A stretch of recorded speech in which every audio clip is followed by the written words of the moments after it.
Hello everybody and welcome back to the channel. Today we are having a continuation of the same previous lake, which is the lake of Kafue Gorge, and that's basically what it looks like.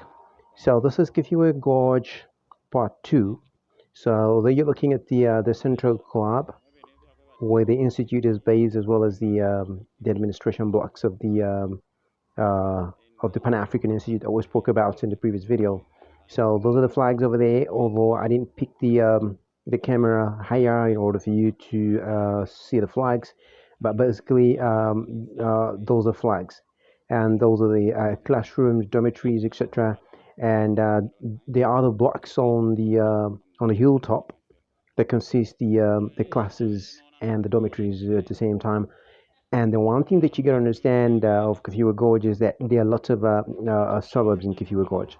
There's suburbs for managers, engineers, and suburbs for casual workers, and suburbs for uh, for the police force, and several other personnels that are involved in guarding the place as well as operating the place itself. So, due to some security issues, as you can see, that the security is trying to obstruct and trying to stop the humans and go further, taking videos beyond this point. So that's basically what happens in this kind of an environment which is highly secured. So those are some of the vicinities from where the dormitories are, but looking at the bush and afterwards looking at the hills. So you could see that there are a few monkeys in those trees. I don't know whether you could see those monkeys, but there are monkeys running around. And after that, we're gonna go out to the top where the electricity poles are coming from the central point where the tappets are, which is the higher point of the Kafue Gorge, and then we'll be looking at the lower point of the Kafue Gorge. So previously we had reflected on the higher point where the tappets are, and then where the electricity is generated, because it looks like a mine shaft initially, but we didn't take a video of that due to security reasons, as we mentioned earlier.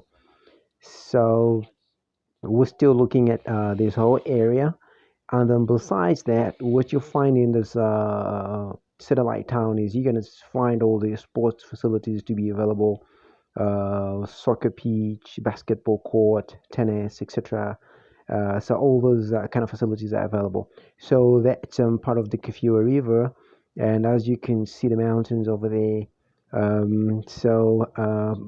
Those mountains stretch to the gorge, and the gorge is extremely high, as you can see at the bottom there. That's the Kafue River that is meandering after the water flows from the top to the bottom. So this is basically what you expect to see if you are allowed to go to this vicinity. So you can see from the hilltop of the mountain the water rolling and falling on the ground, and it rolls and meanders in between those mountains and flows until it goes to other areas where you're going to find the Kafue River broadened, and you won't even believe that it passes through and meanders through those mountains that you see over there. So these are some of the sceneries that you expect, mountainous sceneries. You're going to see some bushes, and it's a little bit wild to an extent where you could see lots of animals actually, but just remember it's a restricted area, and you're not allowed to do any of those funny activities that one would expect, like hunting, etc. Because if you're caught by the police force, then definitely that could be a uh, serious accountability that you'll have to go through. So those are some of the pole lines after the electricity is generated and then sent to various cities and towns and villages of the Republic of Zambia. So you can see that these are not ordinary poles that you're used to. And then looking at that, so this is the suburban area, new suburban area actually of Zesco officials, that is currently under construction. And as you can see, the houses that are being built are beautiful houses, extremely beautiful houses. And just look at the streets itself. So for the government to put all this kind of infrastructure, the drainages are in place, the pavings are in place for the footpaths, as well as the tarmac for the motor vehicles.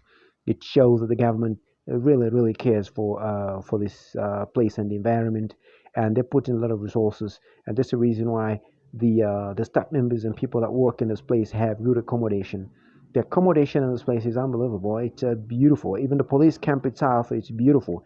And something else that we never spoke about is they have a central market also. They have a central market where there are a few shops, the tables for the marketeers where they sell vegetables, tomatoes, etc., and several other of the smaller things that you would expect. And then they have a central club as well. Besides, in the previous video, we had explained that they have communal pools and bright area where you could do the barbecue. Basically, yeah, these are some of the scenarios that you expect. And when those houses are finished, obviously the Zesco officials and those that deserve to be in those houses will obviously occupy those houses. Yeah, those are some of my nephews walking down to the bottom. So it was an awesome time, and it will always be an awesome time visiting this place. And they really enjoyed it. They enjoyed it indeed. There you have it, folks. And if you're watching us for the first time, please consider subscribing, and we appreciate a lot those that have subscribed. And please consider subscribing. Give us a like and comment if you feel like commenting, and click the notification bell so that you're notified every single time we post another video. We really appreciate you, and thank you so much for watching. And we'll see you in the next one. The next video is going to be on the city of Pretoria and the university life in the vicinity that is close to the university in the city of Pretoria. Thank you, thank you for watching, and see you in the next one. Bye.